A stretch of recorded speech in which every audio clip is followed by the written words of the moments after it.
ನಾಳೆ ಇದೇ ರಾಘವಣ್ಣಿಗೇರಿ ಯಾವುದಾದ್ರೂ ಒಂದು ಜಾಗದಲ್ಲಿ ಒಬ್ಬ ಮೌಲಾನಾ ಇವತ್ತು ಶವಗಳನ್ನು ಹುಟ್ಟಿದ್ದಾನೆ, ಇವತ್ತು ಅದ್ರ ಮೇಲೆ ಮಸೀದಿ ಆಗಿದೆ ಅಂದ್ರೆ ನೀವು ಇವತ್ತು ಇಂಥ ಮಸೀದಿ ತಂದು ಚೆಕ್ ಮಾಡ್ತೀರೇನು? ಇದು ದೇಶದ ಜನತೆಗೆ ಮುಖ್ಯಮಂತ್ರಿಗಳು ಉತ್ತರ ಕೊಡ್ಬೇಕಾಗ್ತದೆ. ನಾಳೆ ಒಂದು ಮಸೀದಿ ಚರ್ಚ್ ಕೆಳಗಡೆ ಅದ ಹೇಳ್ತೀನಿ, ಅದನ್ನು ತನಿಖೆ ಮಾಡುವಂತ ತಾಕತ್ತಿದೆಯಾ ಸಿದ್ದರಾಮಯ್ಯನವರೇ? ಉತ್ತರ ಕೊಡ್ಬೇಕಾಗ್ತದೆ.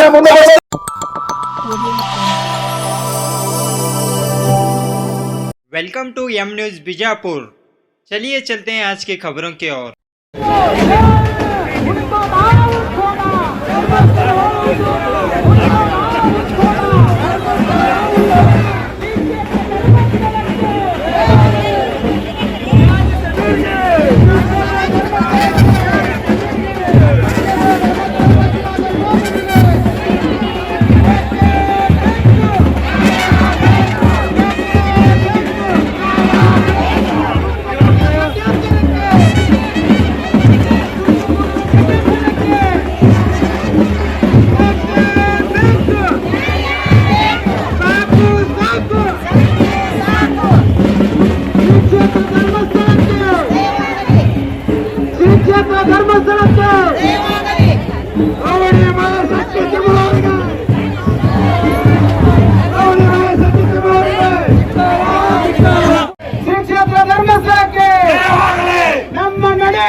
ಕುಟ್ಟಾಳ ಮಹೇಶ್ ಶೆಟ್ಟಿಗೆ, ಕುಟ್ಟಾಳ ಮಹೇಶ್ ಶೆಟ್ಟಿಗೆ ಬೇಕೇ ಬೇಕು, ಬೇಕೇ ಬೇಕು,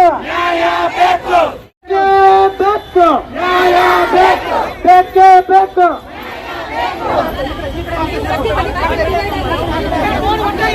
ರೌಡಿ ಮಹೇಶ್ ಶೆಟ್ಟಿಗೆ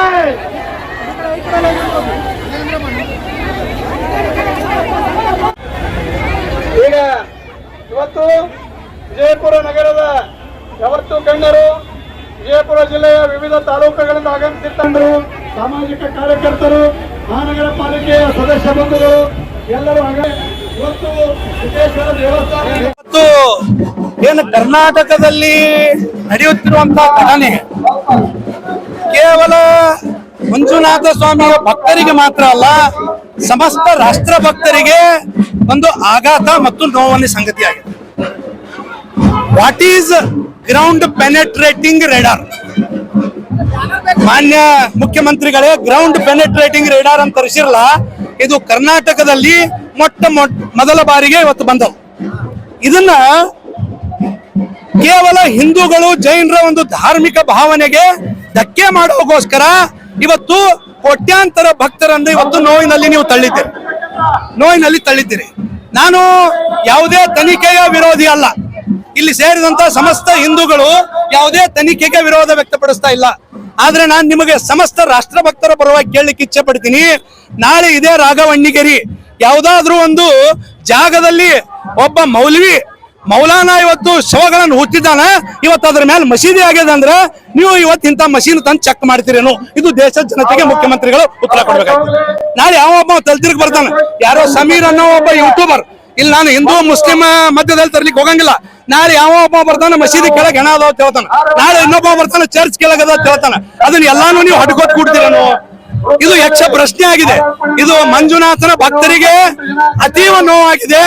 ನಾನು ಸಮಸ್ತ ರಾಷ್ಟ್ರ ಭಕ್ತರ ಪರವಾಗಿ ಇಷ್ಟೇ ಆಗ್ರಹ ಮಾಡ್ತೀನಿ, ತಕ್ಷಣ ತನಿಖೆಯನ್ನು ಸಂಪೂರ್ಣಗೊಳಿಸಿ.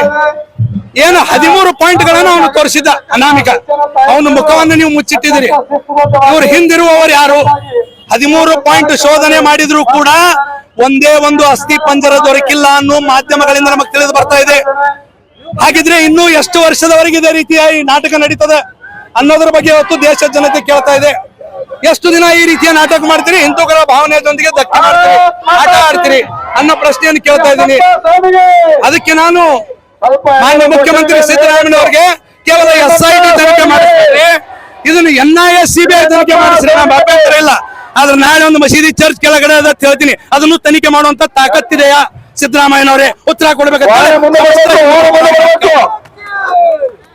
ಇವತ್ತು ಇಲ್ಲಿ ಸೇರಿದಂತ ಒಂದು ಶ್ರದ್ಧೆಯ ತಾಯಂದಿರು, ಮಹಿಳೆಯರು, ಎಲ್ಲಾ ಭಕ್ತಾದಿಗಳನ್ನ ನೋಡಿದ್ರೆ ಗೊತ್ತಾಗ್ತದೆ ನಿಮಗೆ. ಯಾವುದೇ ಹಣ ಕೊಟ್ಟು ತಗೊಂಬಂದಂತ ಜನ ಅಲ್ಲ ಇದು. ಮಂಜುನಾಥನ ಭಕ್ತಾದಿಗಳು ಇವತ್ತು ಇಲ್ಲಿ ಬಂದಿದ್ದಾರೆ. ವೀರೇಂದ್ರ ಹೆಗಡೆ ಅವ್ರಿಗೋಸ್ಕರ ಬಂದಿದ್ದಾರೆ, ಮಂಜುನಾಥನ ಧರ್ಮಸ್ಥಳದಗೋಸ್ಕರ ಬಂದಿದ್ದಾರೆ. ಅದನ್ನ ಇವತ್ತು ಅರ್ಥ ಮಾಡ್ಕೋಬೇಕು. ಈ ಕೋಟ್ಯಾಂತರ ಲಕ್ಷಾಂತರ ಹೆಣ್ಣು ಮಕ್ಕಳಿಗೆ ಸ್ವಸಹಾಯ ಗುಂಪುಗಳನ್ನು ಮಾಡುವುದರೊಂದಿಗೆ, JLG ಮಾಡುವುದರೊಂದಿಗೆ ವೀರೇಂದ್ರ ಹೆಗಡೆ ಅವರು ಸಾಕಷ್ಟು ಇವತ್ತು ಹಣದ ಸಹಾಯವನ್ನು ಮಾಡಿದ್ದಾರೆ. ಅದನ್ನ ಇವತ್ತು ಆಗಲಾರದೆ ಯಾರು ಗಿರೀಶ್ ಮಟ್ಟಣ್ಣವರ್, ನಾನು ಕೇಳ್ತೀನಿ ಮಾನ್ಯ ಮುಖ್ಯಮಂತ್ರಿ ಅವರೇ ಹಾಗೂ ಗೃಹ ಸಚಿವರಾದ ಪರಮೇಶ್ವರ್ ಅವರೇ, ಹೂ ಇಸ್ ಗಿರೀಶ್ ಮಟ್ಟಣ್ಣವರ್? ಗಿರೀಶ್ मट्टण्णवर कौन है भाई? जो विधानसभा में जहां पर शासक रहते हैं वहां पर बॉम्ब रखा था, वो गिरीश मट्टण्णवर है. उसके बाद आप सुन रहे हैं ಗಿರೀಶ್ ಮಟ್ಟಣ್ಣವ್ರ ಮಾತುಗಳನ್ನು ಕೇಳ್ತೀರಿ, ಲಕ್ಷಾಂತರ ಕೋಟ್ಯಾಂತರ ಭಕ್ತರುಗಳ ಮಾತುಗಳನ್ನು ನೀವು ಕೇಳ್ತಾ ಇಲ್ಲ. ಇದನ್ನು ನಾವು ಆಗ್ರಹ ಮಾಡ್ತೀವಿ. ಸಮಸ್ತ ಮಹಿಳಾ ಕುಲದಿಂದ, ಸಮಸ್ತ ಧರ್ಮಾಧಿಕಾರಿಗಳ ಪರವಾಗಿ, ಮಂಜುನಾಥ್ ಧರ್ಮಸ್ಥಳದ ಪರವಾಗಿ ಈ ಹೋರಾಟ ಇಲ್ಲಿಗೆ ನಿಂದ್ರಂಗಿಲ್ಲ. ಮಾನ್ಯ ಮುಖ್ಯಮಂತ್ರಿಗಳೇ, ಇದು ಪ್ರಾರಂಭ ಅನ್ನೋ ಮಾತನ್ನು ಈ ಸಂದರ್ಭದಲ್ಲಿ ಹೇಳಿಕೆ ಇಚ್ಛೆ ಪಡ್ತೀನಿ. ಯೂಟ್ಯೂಬರ್ ಮೇಲೆ ನೀವು ಅವ್ರದ್ದು ಹೇಳಿದ್ದು ಹೇಳಿಕೆ ತಪ್ಪಂತ ನೀವು ಹೇಳಿಗತ್ತೀರಿ, ಆದ್ರೆ ಅವನ ಮೇಲೆ ಏನ್ರಿ ತನಿಖೆ ಮುಂದೆ ಆಗ್ಬೋದಾ? ನಾನು ಹೇಳ್ತೀನಿ, 13 ಕಡೆ ಜಾಗ ತೋರಿಸಿದ್ದಲ್ರಿ ಅಮ್ಮ ಅನಾಮಿಕ. ಯೂಟ್ಯೂಬರ್ ಮಾತು ಕೇಳ್ಕೊಂಡು ಎಲ್ಲಾದ್ರೂ ಒಂದ್ ಕಡೆ ಸಿಕ್ತಾ? ಮಾನ್ಯ SIT ಅಧಿಕಾರಿಗಳು ಹೇಳಬೇಕು, ಮುಖ್ಯಮಂತ್ರಿಗಳು ಹೇಳಬೇಕು, ಗೃಹ ಸಚಿವರು ಹೇಳಬೇಕು. ನಾನು ಆಗ್ರಹ ಮಾಡ್ತೀನಿ, ಆ ಯೂಟ್ಯೂಬರ್ ಹಿಂದೆ ಯಾರಿದ್ದಾರೆ, ಕಾಣದ ಕೈಗಳು ಯಾವು, ಇವ್ರದೆಲ್ಲ ಬ್ಯಾಂಕ್ ಅಕೌಂಟ್ ಚೆಕ್ ಆಗ್ಬೇಕು. ಈ ಅನಾಮಿಕನ ಬ್ಯಾಂಕ್ ಅಕೌಂಟ್ ಚೆಕ್ ಆಗ್ಬೇಕು, ಗಿರೀಶ್ ಮಟ್ಟಣ್ಣವ್ರನ್ನ ಬ್ಯಾಂಕ್ ಅಕೌಂಟ್ ಚೆಕ್ ಆಗ್ಬೇಕು. ಇವ್ರಿಗೆ ಎಲ್ಲಿಂದ ವಿದೇಶದಿಂದ ಫಂಡಿಂಗ್ ಬಂದದ ಅಂತೇಳಿ ನಮಗೆ ಸಂಶಯ ಅದ. ಇದೊಂದು ಜಿಹಾದಿ ದೇಶದ್ರೋಹಿಗಳ ಕೆಲಸ. ಇವತ್ತು ಹಿಂದೂಗಳನ್ನ ಹೊಡೆಯುವಂತ ಕೆಲಸ ಇವತ್ತು ದೇಶದ್ರೋಹಿಗಳು ಮಾಡ್ತಾ ಇದ್ದಾರೆ. ಅದಕ್ಕೆ ಇವತ್ತು ಸಮಸ್ತ ಹಿಂದೂ ಸಮಾಜ, ಜೈನರು, ಸಿಖ್ರು, ಎಲ್ಲಾ ರಾಷ್ಟ್ರಭಕ್ತರು ಪಕ್ಷಾತೀತವಾಗಿ, ಜಾತ್ಯತೀತವಾಗಿ ಒಂದಾಗಿದ್ದಾರೆ. ಅದಕ್ಕೆ ಮಾನ್ಯ ಮುಖ್ಯಮಂತ್ರಿಗಳು ಇವತ್ತು ದೇಶದ ಜನತೆಗೆ ಉತ್ತರ ಕೊಡಬೇಕಂತ ನಿಮ್ಮ ಮುಖಾಂತರ ನಾನು ಆಗ್ರಹ ಮಾಡ್ತೀನಿ. ಮಂದಿರ, ಮಸೀದಿ, ಚರ್ಚ್, ದರ್ಗಾಗಳನ್ನು ಹೊಡೆಯುವುದ್ರಾಗ ಏನ್ ಶಾಣೆತನ ಅದ? ಪೊಲೀಸ್ ಇಲಾಖೆ ಇಲ್ವಾ? ಸಾಕಷ್ಟು ಸಕ್ಷಮ್ ಇದೆ ನಮ್ಮ ಪೊಲೀಸ್ ಇಲಾಖೆ. ನಿಮ್ಗೆ ನಂಬಿಕೆ ಇಲ್ವಾ? SIT ಮಾಡಿದಿರಾ, ಮಾಡ್ರಿ, ತನಿಖೆ ಮಾಡ್ರಿ. ಇಷ್ಟಕ್ಕೆ ಸಮಾಧಾನ ಆಗಲಿಲ್ಲ ಅಂದ್ರೆ NIA, CBI ಮಾಡ್ರಿ, ನಮ್ಮ ಅಭ್ಯಂತರ ಇಲ್ಲ. ಆದ್ರೆ ಇಂತ ತಲೆ ಹಿರುಡುಕರನ್ನು ಇವತ್ತು ಇವ್ರ ಅಕೌಂಟ್ ಏನು, ಈ ಗಿರೀಶ್ ಮಟ್ಟಣ್ಣವರು ಯಾರು, ಇವ್ ನಿಂದಿರುವಂತ ಕಾಣದ ಕೈಗಳು ಯಾರು, ಇವರೆಲ್ಲ ಅಕೌಂಟ್ಗಳು ಫ್ರೀಸ್ ಆಗಬೇಕು. ಇವನು ಸಂಬಂಧಿಕರ ಅಕೌಂಟ್ ಕೂಡ ಚೆಕ್ ಆಗ್ಬೇಕಂತೇಳಿ ತಮ್ಮ ಮಾಧ್ಯಮದ ಮುಖಾಂತರ ನಾನು ಆಗ್ರಹ ಮಾಡ್ತೀನಿ. ಕ್ಷೇತ್ರ ಧರ್ಮಸ್ಥಳದ ಅಧಿನಾಯಕನಾಗಿರುವ ಮಂಜುನಾಥ ಸ್ವಾಮಿಯನ್ನ ಸ್ಮರಣೆ ಮಾಡಿಕೊಂಡು ಇಂದು ಧರ್ಮಸ್ಥಳ ಭಕ್ತಾಭಿಮಾನಿ ವೇದಿಕೆಯಿಂದ ಹಮ್ಮಿಕೊಂಡಿರ್ತಕ್ಕಂಥ ಈ ಜನಾಗ್ರಹ ಯಾತ್ರೆಯಲ್ಲಿ, ರ್ಯಾಲಿಯಲ್ಲಿ ಪಾಲ್ಗೊಂಡಿರ್ತಕ್ಕಂಥ ವಿಜಯಪುರ ಜಿಲ್ಲೆಯ ಸಮಸ್ತ ಮಹಾಜನತೆಗೆ, ಎಲ್ಲ ರಾಜಕೀಯ ಮುಖಂಡರೇ, ಪೂಜ್ಯ ನಮ್ಮ ಐದು ಸಂಘದ ಪರಮ ಪೂಜರಲ್ಲಿ ಕೂಡ ಅನಂತ ಪ್ರಣಾಮಗಳನ್ನ ಸಮರ್ಪಣೆಯನ್ನು ಮಾಡಿ, ಇವತ್ತು ನಾವೆಲ್ಲರೂ ಕೂಡ ವಿಜಯಪುರದೊಳಗೆ ಒಂದು ಜನಾಕ್ರೋಶ ಯಾತ್ರೆಯೊಳಗೆ ನಾವೆಲ್ಲರೂ ಕೂಡ ಪಾಲ್ಗೊಂಡಿದ್ದೀವಿ. ಕಾರಣ ಏನು ಅಂದ್ರೆ, ಶ್ರೀ ಕ್ಷೇತ್ರ ಧರ್ಮಸ್ಥಳ ಅನ್ನುವಂತಹ ಒಂದು ಪುಣ್ಯ ನೆಲಕ್ಕ ಕಪ್ಪು ಮಸಿಯನ್ನ ಬಳಿಬೇಕು ಅನ್ನುವಂತಹ ಒಂದು ಬಲವಾದ ಕಾರಣವನ್ನು ಇಟ್ಕೊಂಡು ಏನು ಕುತಂತ್ರ ಮಾಡ್ತಾ ಇದ್ದಾರಲ್ಲ, ಆ ಕುತಂತ್ರಿಗಳಿಗೆ ತಕ್ಕ ಶಿಕ್ಷೆ ಆಗಬೇಕು ಅನ್ನುವಂತ ಆಗ್ರಹದೊಂದಿಗೆ ಇವತ್ತು ನಾವೆಲ್ಲರೂ ಕೂಡ ಇಲ್ಲಿ ಸೇರಿದ್ದೀವಿ.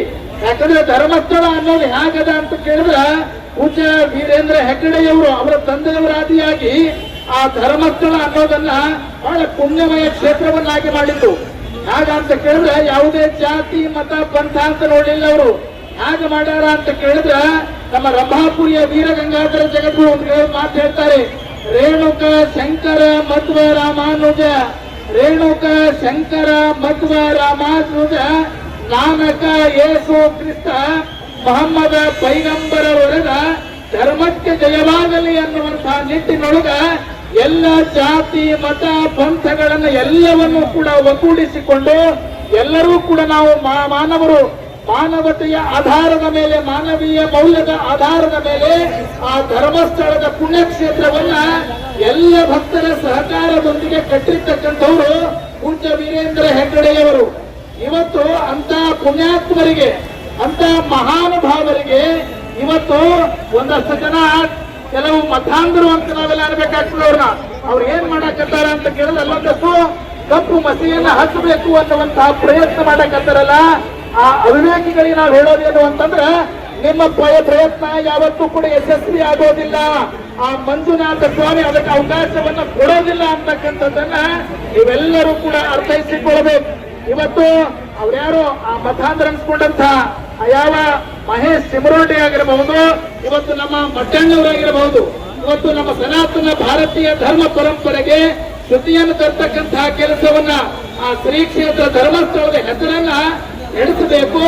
ನಮ್ಮಲ್ಲಿರ್ತಕ್ಕಂತಹ ಒಂದು ಧಾರ್ಮಿಕ ಭಾವನೆಯನ್ನ ಒಡೆದಾಡಬೇಕು ಅಂತಕ್ಕಂತಹ ನಿಟ್ಟಿನೊಳಗ ಏನು ಪ್ರಯತ್ನ ಮಾಡಕತ್ತೀರಿ, ಆ ನಿಮ್ಮ ಪ್ರಯತ್ನಕ್ಕೆ ಮಂಜುನಾಥ ಸ್ವಾಮಿಯ ಕೃಪೆಯಿಂದ ಆ ಪ್ರಯತ್ನ ಅದು ಸೋಲಾಗ್ತದೆ ಅಂತಕ್ಕಂಥದ್ದನ್ನ ಇವತ್ತು ನೀವೆಲ್ಲರೂ ಕೂಡ ಅರ್ಥ ಮಾಡ್ಕೊಳ್ರಿ ಅನ್ನುವಂತಹ ಮಾತನ್ನ ಈ ಸಂದರ್ಭದೊಳಗೆ ಹೇಳ್ತಾ, ಯಾಕಂತ ಕೇಳಿದ್ರೆ ನಾವು ಎಂಥ ತಾಕತ್ತಿನ ನಾಡಿನವ್ರು ನಾವು ಅಂತ ಕೇಳಿದ್ರೆ, ನಮ್ಮ ಪವಿತ್ರವಾಗಿರ್ತಕ್ಕಂಥ ಈ ಭಾರತ ದೇಶಕ್ಕ ಅದೆಷ್ಟೋ ಮತಾಂಧರು ಮೊಘಲರಾಗಿ ಆದಿಯಾಗಿ ಅದೆಷ್ಟೋ ಮತಾಂಧರು ನಮ್ಮ ಸನಾತನ ಭಾರತೀಯ ಪರಂಪರೆಯೊಳಗಿರ್ತಕ್ಕಂಥ ಎಷ್ಟೋ ಮಠ ಮಂದಿರಗಳನ್ನ ದೇವಸ್ಥಾನಗಳನ್ನ ನಾಶ ಮಾಡುವಂತಹ ಕೆಲಸ ಅವರು ಮಾಡಿದ್ರ, ಇವತ್ತಿನ ಹುಟ್ಟಿರ್ತಕ್ಕಂಥ ಈ ಮತಾಂಧರು ನಮ್ಮ ಮನಸ್ಸಿನೊಳಗಿರ್ತಕ್ಕಂಥ ಧಾರ್ಮಿಕ ಭಾವನೆಯನ್ನ ಒಡಿಬೇಕು ಅನ್ನುವಂತಹ ಪ್ರಯತ್ನ ಮಾಡಕತ್ತಿರಲ್ಲ, ಅದು ಯಾವ ಕಾಲಕ್ಕೂ ಕೂಡ ಸಾಧ್ಯ ಇಲ್ಲ.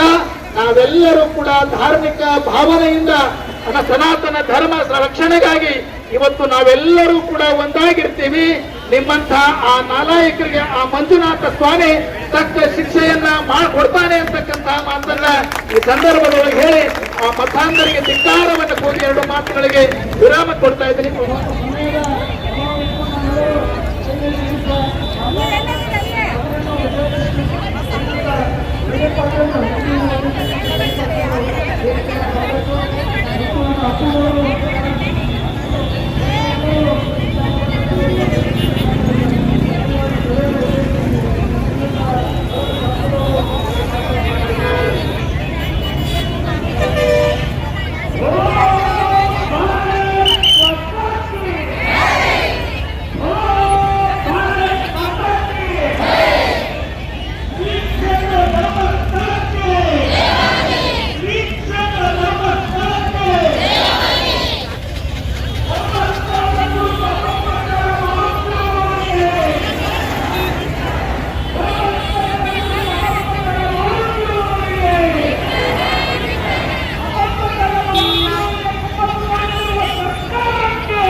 ಪೂಜ್ಯ ಗುರುಗಳ ಪಾದಗಳಲ್ಲಿ ನಮಸ್ಕರಿಸುತ್ತಾ,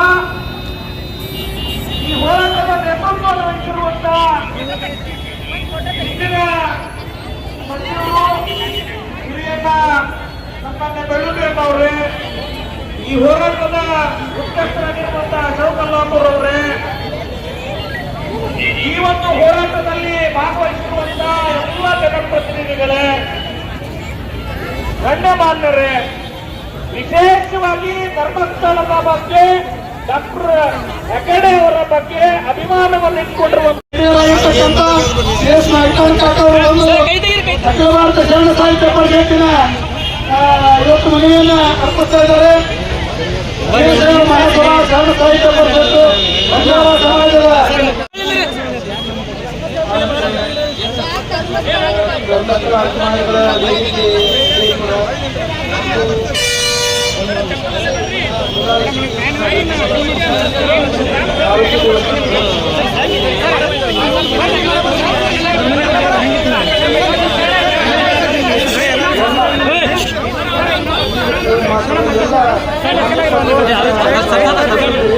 ಸ್ವೀಕಾರ ಮಾಡಿದ್ದೀವಿ.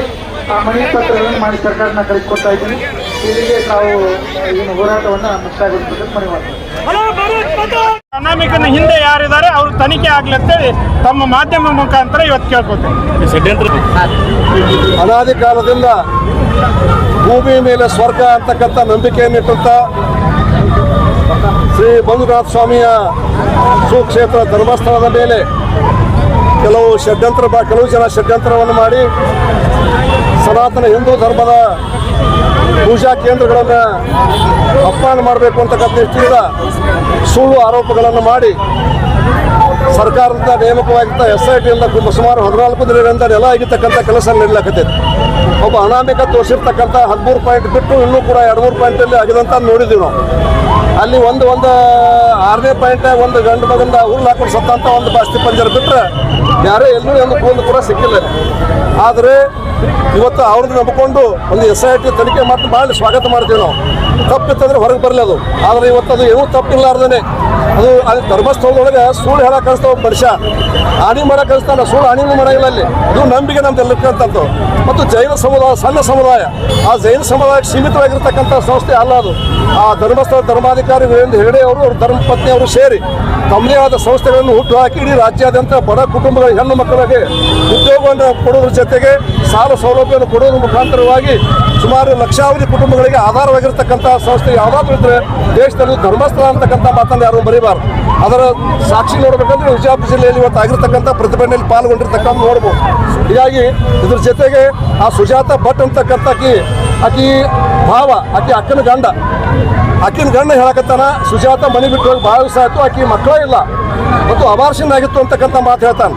ಆಕಿ ನೀತಿಗಟ್ಟು ಹೆಣ್ಮಗಳು ಅಂತಕ್ಕಂಥ ಮಾತು ಹೇಳ್ತಾನೆ. ಮತ್ತು ಅನನ್ಯ ಅಂತಕ್ಕಂಥ ಏನು ಭಟ್ MBBS ಕಲಿತಾಳೆ ಅಂತ ಮಣಿಪಾಲ್ MBBS ಕಾಲೇಜಿನಲ್ಲಿ ಅದನ್ನು ಸಹಿತ ಪೊಲೀಸರು ಹೋಗಿ 99ರಿಂದ 2025 ತನಕ ತನಿಖೆ ಮಾಡ್ಯಾರ. ಅಲ್ಲಿ ಅನನ್ಯ ಭಟ್ ಅಂತಕ್ಕಂಥ ಸಾಲಿಗೆ ಹೆಸರು ಹಚ್ಚಿಲ್ಲ, ಆಕಿ ಮ್ಯಾಗ ಅತ್ಯಾಚಾರ ಮಾಡೋದು ಎಲ್ಲಿ ಬಂತು, ಕೊಲೆ ಮಾಡೋದು ಎಲ್ಲಿ ಬಂತು, ಇದಕ್ಕಿಂತ ಮತ್ತೇನು ಸಾಕ್ಷಿ ಬೇಕು ಅದಕ್ಕೆ ತಕ್ಷಣ ಸರ್ಕಾರ ಇವತ್ತು ಆ ತನಿಖೆಯನ್ನು ನಿಲ್ಲಿಸಬೇಕು. ತಕ್ಷಣ ಯಾರ್ಯಾರು ಆ ಮಂಜುನಾಥ್ ಭಟ್ ಅಂತಕ್ಕಂಥ ವಕೀಲರಿರ್ಬೋದು, ಸುಜಾತ ಭಟ್ ಇರ್ಬೋದು, ಮತ್ತು ಗಿರೀಶ್ ಭಟ್ಟನ್ ಅವರಂಥ ಯಾರ್ಯಾರು ಕಮ್ಯುನಿಸ್ಟ್ ಸಿದ್ಧಾಂತ ಹೊಂದಿರತಕ್ಕಂಥವ್ರು ಅದಾರ, ಅವ್ರನ್ನೆಲ್ಲರೂ ತನಿಖೆ ಮಾಡಬೇಕು, ಅರೆಸ್ಟ್ ಮಾಡಬೇಕು. ಈಗ ಆಗಿರ್ತಕ್ಕಂಥ ವೆಚ್ಚ ಒಂದೇ ಇರಬಾರ್ದು. ಅದಕ್ಕೆ ಬೆಲೆ ಕಟ್ಟಲಿಕ್ಕೆ ಆಗೋದಿಲ್ಲ. ಹಿಂದೂಗಳ ಮೇಲೆ ಆಗಿರ್ತಕ್ಕಂಥ ಮಾನಸಿಕ ಆಘಾತ, ಅದನ್ನು ಬೆಲೆ ಕಟ್ಟಲಿಕ್ಕೆ ಆಗೋದಿಲ್ಲ. ಅವರಿಗೆ ಗಲ್ಲಿಗೆ ಆಗ್ತಕ್ಕಂಥ ಕೆಲಸವನ್ನು ಮಾಡಬೇಕು ಅಂತಕ್ಕಂಥ ಒತ್ತಾಯವನ್ನು ಮಾಡಲಿಕ್ಕೆ ಬಯಸ್ತೇನೆ. ಕ್ಷೇತ್ರ ನಿಜವಾಗ್ಲೂ ಕೂಡ ಅದು ಪುಣ್ಯಕ್ಷೇತ್ರ. ಅದು ಆ ಪುಣ್ಯಕ್ಷೇತ್ರದಲ್ಲಿ ಇವತ್ತು ಎಲ್ಲೋ ಒಂದು ರೀತಿ ಅಶಾಂತಿ ತರುವಂತಹ ಒಂದು ವಾತಾವರಣ ನಿರ್ಮಾಣ ಮಾಡ್ತಿದ್ದಾರೆ. ಜಾಗರಣೆ ಭಕ್ತರು ಈ ಹಿಂದೆ 30,000 ಜನ ಭಕ್ತಾದಿಗಳು ಹೋಗ್ತಾ ಇದ್ದರೆ ಇವತ್ತು ನಮ್ಮ ಸಿದ್ದರಾಮಯ್ಯನವರ ಯೋಜನೆಯಿಂದ ಸುಮಾರು 70,000 ಜನರು ಅಲ್ಲಿಗೆ ಭಕ್ತಾದಿಗಳಾಗಿ ಬರ್ತಾ ಇದ್ದಾರೆ. ಆ ಒಂದು ಶ್ರೇಯಸ್ಸನ್ನು, ಅಭಿವೃದ್ಧಿಯನ್ನು ಸೇರಿಸಲಿಕ್ಕೆ ಆಗದೇ ಇರ್ತಕ್ಕಂಥ ಕೆಲವೊಬ್ಬರ ಕುಮ್ಮಕ್ಕಿನಿಂದ ಇಲ್ಲದೇ ಇರ್ತಕ್ಕಂಥ ಜಾಗದಲ್ಲಿ ಏನೋ ಇದೆ ಅನ್ನುವಂತಹ ಭೂತವನ್ನು, ಗಾಳಿ ಮಾತು ಅಂತ ಹೇಳ್ತಾರೆ, ಒಂದು ಭೂತವನ್ನು ಸುಮ್ಮನೆ ಮಾತಿನ ಭೂತವನ್ನು ಬಿಡೋದ್ರ ಮೂಲಕವಾಗಿ ಒಂದು ಅಶಾಂತಿಯನ್ನು ಉಂಟು ಮಾಡ್ತಾ ಇದ್ದಾರೆ. ಇಂತಹ ವಾತಾವರಣ ಯಾವುದೇ ಪುಣ್ಯಕ್ಷೇತ್ರಕ್ಕೆ ಬರಬಾರ್ದು ಎನ್ನುವಂತಹ ಮಾತನ್ನು ಹೇಳ್ತಿದ್ದೀವಿ. ಯಾಕೆ ಅಂತ ಹೇಳಿದ್ರೆ ಧರ್ಮಕ್ಷೇತ್ರ ಅದು ಪುಣ್ಯಕ್ಷೇತ್ರ. ಅದು ಯಾವತ್ತೂ ಧರ್ಮದಿಂದಲೇ ಮನುಷ್ಯ ಬದುಕಬೇಕು ಎನ್ನುವಂಥದ್ದು ಸಿದ್ಧಾಂತ ಇದೆ. ಹಾಗಾಗಿ ಎಂತಹ ಮಂತ್ರಿ ಮಹೋದಯರೇ ಅಲ್ಲಿ ಧರ್ಮಕ್ಕೋಸ್ಕರವಾಗಿ ಯಾಚನೆ ಮಾಡಿರ್ತಕ್ಕಂಥದ್ದನ್ನು ಕೂಡ ನಾವೆಲ್ಲ ಕಂಡಿದ್ದೇವೆ. ಹಾಗಾಗಿ ಆ ಧರ್ಮಸ್ಥಳದಲ್ಲಿ ಇರುವಂತಹ ಪುಣ್ಯಕ್ಷೇತ್ರವನ್ನು ಅಲ್ಲಿ ಮಂಜುನಾಥ ಸ್ವಾಮಿ ರಕ್ಷಣೆಯನ್ನು ಮಾಡ್ತಾ ಇದ್ದಾರೆ. ಮತ್ತು ಯಾರು ತಪ್ಪು ನೀಡ್ತಾ ಇದ್ದಾರೆ ಅವ್ರಿಗೆ ಶಿಕ್ಷೆಯನ್ನು ಕೂಡ ಅಣ್ಣಪ್ಪ ಸ್ವಾಮಿ ಕೊಡ್ತಾ ಇದ್ದಾನೆ ಎನ್ನುವಂತಹದ್ದು ಜಾಗೀರಾಗಿದೆ. ಆ ದೃಷ್ಟಿಯಿಂದ ನಾವು ಅದನ್ನು ನಂಬಿಕೆಯಲ್ಲಿರ್ತಕ್ಕಂಥವ್ರು, ನಾವೆಲ್ಲ ಭಕ್ತ ಸಮೂಹ ನಂಬಿಕೆಯಲ್ಲಿರ್ತಕ್ಕಂಥವ್ರು. ಆ ನಂಬಿಕೆಗೆ ದ್ರೋಹ ಬರುವಂಥ ರೀತಿಯಾದಂತಹ ವರ್ತನೆಯನ್ನು ಸರ್ಕಾರವಾಗಲಿ ಬೇರೆ ಯಾವುದೇ ಸಮುದಾಯವಾಗಲಿ ಅಂತ ಕೆಲಸವನ್ನು ಮಾಡಬಾರ್ದು ಎನ್ನುವಂತಹ ಮಾತನ್ನು ಸಂದರ್ಭ ಹೇಳಿಕೆ ಇಷ್ಟಪಡ್ತಾ ಇದ್ದಾರೆ. ಒಳ್ಳೆಯದಾಗಲಿ. ಅದು ಕೂಡ ನಮ್ಮೊಂದು ಬ್ಯಾಂಕನ್ನು ಮಾಡುವಂತಹ ಒಂದು ಅವಕಾಶ ಇದೆ. ಏನಂದ್ರೆ ಮಲ್ಲಿಕಾರ್ಜುನ ಸ್ವಾಮಿಗಳು ಸ್ವಲ್ಪಭೂಷಣ ಮಠ.